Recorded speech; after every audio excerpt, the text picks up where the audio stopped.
Hi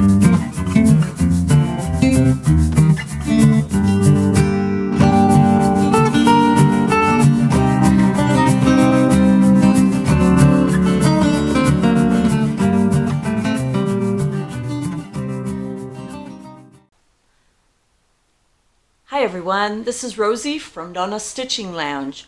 I come to you from Toronto, Ontario in my deluxe apartment in the sky. I live in a condo on the 26th floor with my husband and my youngest son, who's 24. I am at 166 subscribers, so I'm very excited, almost going to get to that 200 mark. So if you're not a subscriber, please press the subscribe button and like and share if you actually like the video. So I have a few things to talk about. I have a few finished products, but I still have a lot of whips. And I am usually a monogamous stitcher, knitter, crocheter. I don't like to start a lot of projects at the same time, but I'll tell you why in just a little while. So I've had a really busy week. I spent the whole day on Tuesday at the hospital with my mother, the original Nonna.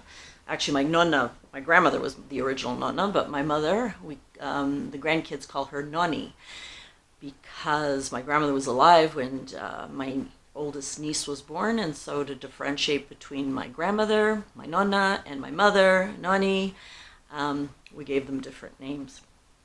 So, and actually when my step grandchild was born, my 4-year-old grandchild, she calls me Roro.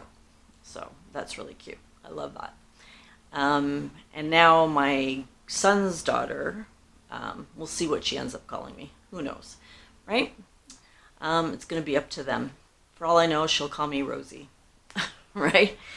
So so I had to take my mom to the hospital. She had some test that could turn out to be pretty serious. So if I could ask those of you in our stitching neighborhood to say a few prayers for my mom.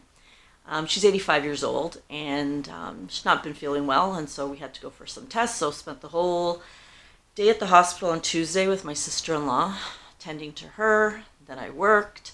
And then on Friday, I had to take my husband to get a nodule removed from his vocal cord.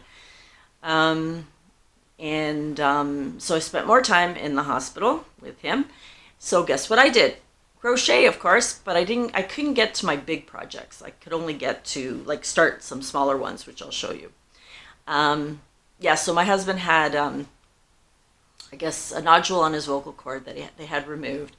And the doctor said that he couldn't talk for about 5 days. So I kept saying to her as a joke, "Are you sure you don't mean 2 weeks? 2 weeks would be good for him not to talk." But anyway, he got home on Friday afternoon, and he couldn't, even despite the doctor's orders, of course, he could not keep his mouth shut. So so that's been fun, tending to him. And then I had a funeral yesterday, and it just never ends, right? So, but at least, can come back to our crochet and our knitting and our yarn activities to kind of makes us more zen and more relaxed, and gives us a little bit of a break, right, from real life. So, and I have, when I've been watching all the other yarn or the other podcasters in our yarn village, I like to call it, it seems that this winter everybody's having a hard time. Everybody's going through a lot. And so I don't know if it's the weather, the darker days, the shorter days, all those things. So I hope, spring has sprung and everybody gets their mojo back and start getting outside, get some vitamin D, and everybody will start to feel better because, as you know, mental health is a terrible disease. It can happen to anybody, and it's one that people are afraid to come out and talk about. But as I say to some people, are afraid to take medication if necessary, but if you had diabetes, would you not take your insulin? Would you be embarrassed to take your insulin, right? So, you know, medication, vitamin D, resting, all those things are great for everybody's mental health. So anyway, enough about that. I don't know if, I think I showed a picture of this shawl that I made back in, I think, October, but I don't think I showed it live here.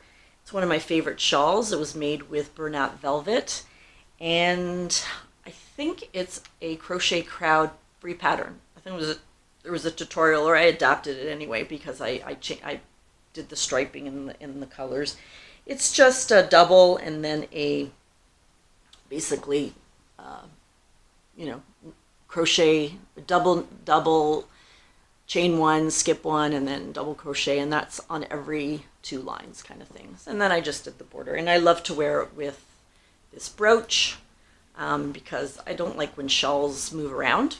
So you wear it with the brooch, it doesn't tend to move around.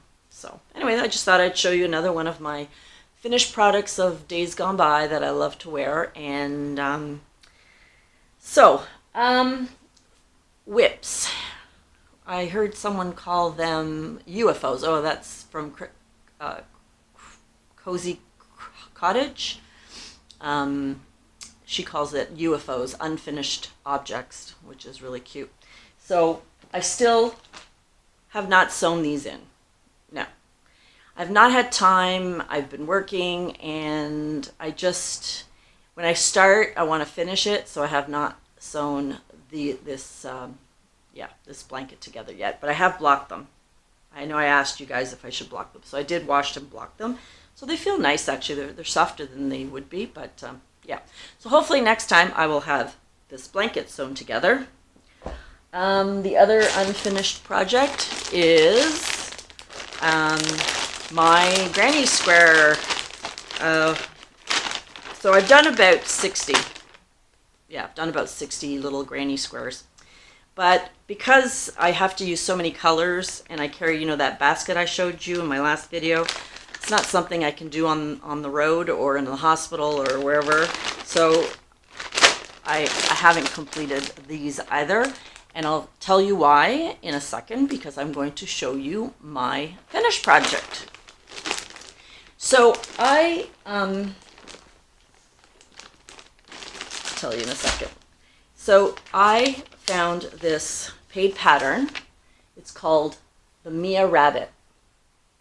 And it's done, these ones are done with the velvet, I don't know, it blows out, I don't know if you can see it. It's done with Bernat velvet, or any velvet, I guess. Doesn't say specifically Bernat velvet. The one in the middle, I guess, is done with a worsted weight. I don't know if you can see it there. Anyway, really cute. So as soon as I saw this pattern on Ravelry, and the pattern is, I'll tell you, is by Sarah Prather, Prather, of Sarah D. Crochet. As soon as I saw this, at Sarah D. Crochet on I guess Instagram, I thought I have to make those rabbits for my grandchildren at Easter. So I have never done amigurumi. Amigurumi. I said it. Yay! I've been practicing. Yay! No, I can't say it again. Amigurumi. I've never done amigurumis before, but when I saw these rabbits, I thought, oh my God, I have to do them. I have to do them because they remind me of I don't want to show you yet, this book that I guess my oldest son got as a gift when he was a baby. And it's called The Velveteen Rabbit. I don't know if you guys have ever seen this book, The Velveteen Rabbit. It's a children's book. And I'm going to read you a passage from it because I just remember loving this book and reading it to the kids. So I bought 2 of these, one for my granddaughter and grandson, one family. So they have one between the 2 of them. And I bought one for my other granddaughter who just born. And I'm going to make them the rabbits. And I will show you my 2 finished rabbits, bunnies. But before I do that, I want to read you this because it's just so beautiful. I love it. I know, makes you cry. Makes you want my babies to be little again? No, not at all. I want them to get rid of them, get them out of my house. So The Velveteen Rabbit was original text by Marjorie Williams and the original art by William Nicholson. So I bought two of these from Amazon.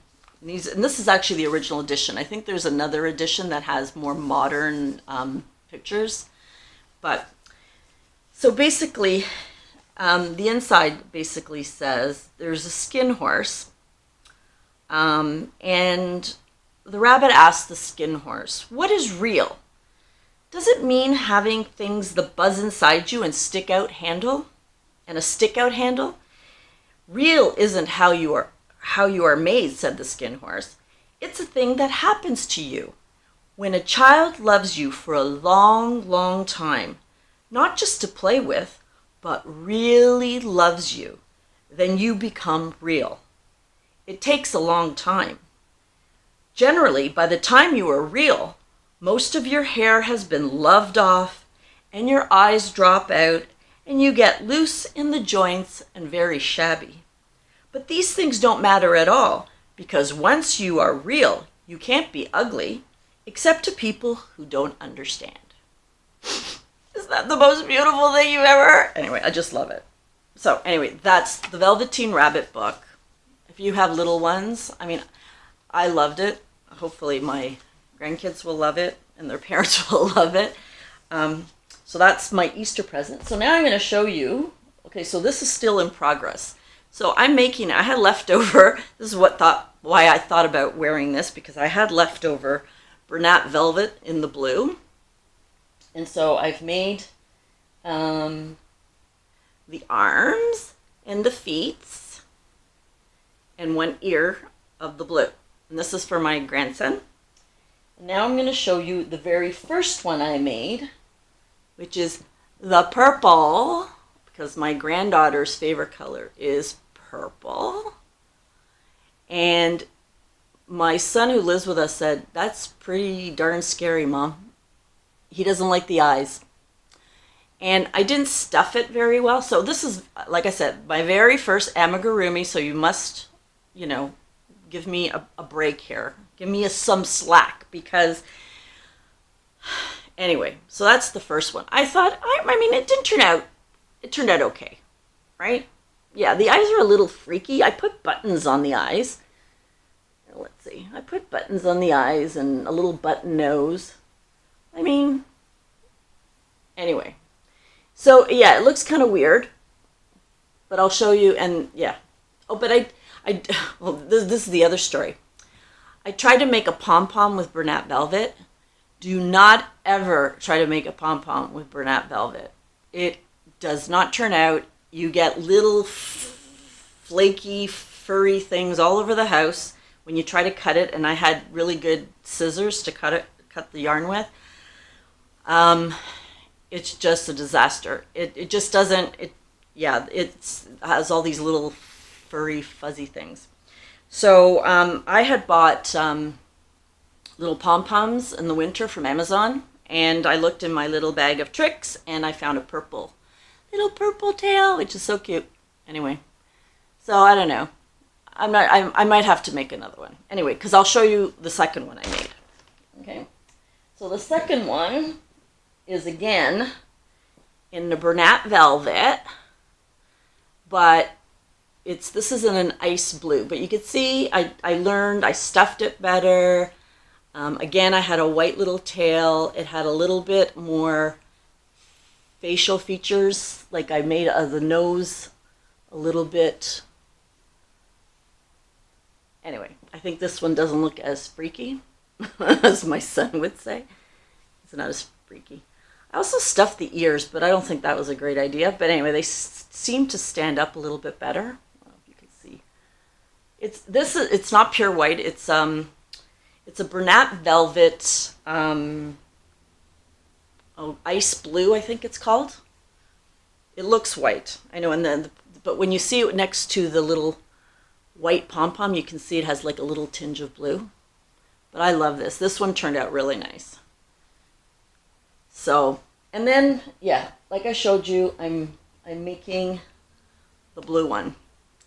So, and I got, I had some left over, but then I also bought another one just in case. So the brunette velvet, this is the navy. It was half price at Michael's when I bought it. And I was lucky to get the navy. So I don't know if anybody's ever seen this brunette velvet. It's really nice. It's really super soft. It's usually here in Canada it's about $10.99, and this was half price, so that was good. And then I think I also had a coupon. This is a bulky 5, and there are 315 yards in here. And it's 100% polyester. It's also it's a hand wash. They say to hand wash it. And where's the washing things? Where are we? Yeah, hand wash, no ironing, and then I guess you can put it in the dryer. I did wash this one, and it didn't. I put it in the washing machine. It doesn't. It doesn't. It's not that it really harms it. What it does is it sometimes stretches the yarns. I guess it's the way the polyester has been put together. I won't do it again, though. I think, although it's probably done its damage. But yeah, so that's the only thing. So I had bought about 10 of these. I was gonna do a project through the Crochet Crowd. They did a cal back in October after their blanket cal, and they were gonna do another blanket cal with the brunette velvet. So I bought like lots of different colors. I bought the gray and the blue and whatever. And then when they started the cal, I was not impressed with it. I just didn't want to do a blanket with it. I don't know. Didn't do anything for me, so I didn't do it. So then I was left with all of these. So I've made a few shawls. I had this purple left over. I still have another one of the purple because this was going to be my main color, so I have tons of them. So I'm going to make another purple. Well, you can see the difference, actually. Like, this one just holds better, and this one's kind of, it's pretty ugly. My son goes, you just scare the 4-year-old with this thing. Anyway, yeah. So, anyway, oh, and I'm going to put the name of Sarah D. Crochet in the description box, but yeah, but don't use this as an example because it's pretty scary stuff. What was I going to say? Oh, so yeah, I bought a whole bunch of this brunette blanket. So, and in this purple, I made, like my daughter-in-law's grandmother, she loves purple, so I made her a really nice poncho, kind of my own design, similar to the one I showed you that I had, the square one in one of my first episodes. So I have some left over. I've used a lot of it, and I think these amigurumis are actually going to be really. I'm going to make a few more. I think they're cute, except for my purple one. Oh, so one other whip, which I forgot to mention. So when I was in the hospital with my mother, I started another project, and this was a request from my cousin who knows I crochet, and she saw this, I guess this post on Instagram on someone had made covers for Swiffers. Okay, and I have a funny story about that. So anyway, I don't have a pattern. I'm just kind of doing my own thing at the moment. So I had some of this cotton, this Bernat handicraft cotton left over. So I'm not sure how I'm going to finish it off. But anyway. So yeah. So this is for, and I'm not I don't know, has anybody ever done this? Because I'm not sure how cotton's going to pick up dust. If you wet it, I suppose it would be easier, but with just cotton and the dust, I'm not sure. And I started another one. This one is with a moss stitch. This one's just plain single crochet, and this one's with a moss stitch. And I'm just in the middle of it. So anyway, we'll see how it goes. And then I got an order from my son who wants a couple. Everybody seems to want these because they don't want to buy the Swiffer replacements. So the funny thing is, I'll tell you the story. When I was in the hospital with my mom, so she had had her investigative tests. She had to be under observation for a couple of hours. So my sister-in-law were in her room, and I started crocheting this. And my mother never really crocheted much. It was my grandmother, my Nonna, who taught me to crochet. And she's like, "Oh, what are you doing over there?" And she's under some sedation. And she's 85 years old. She's under some sedation. She says, "What are you doing over there?" So my sister-in-law says, "Oh, she's making, for the Swiffers, she's making covers for them. So you don't have to buy the pads." And she looked at me and she said, "Really?" She goes, "All that work? Just go buy them." Oh my God, I had to die. I had to laugh. Anyway, it was just go buy them. Obviously, she doesn't understand the creative process, people. So, anyway. So, that's my funny story about the Swiffer. So, I'll let you know how I end up finishing them, because, like I said, I don't have a pattern. This one, I think I'm going to make the exact size when it's done, and then make a flap over to hold it. Because this one, what I thought I was going to do was make it a little bit bigger, right? And then fold it over.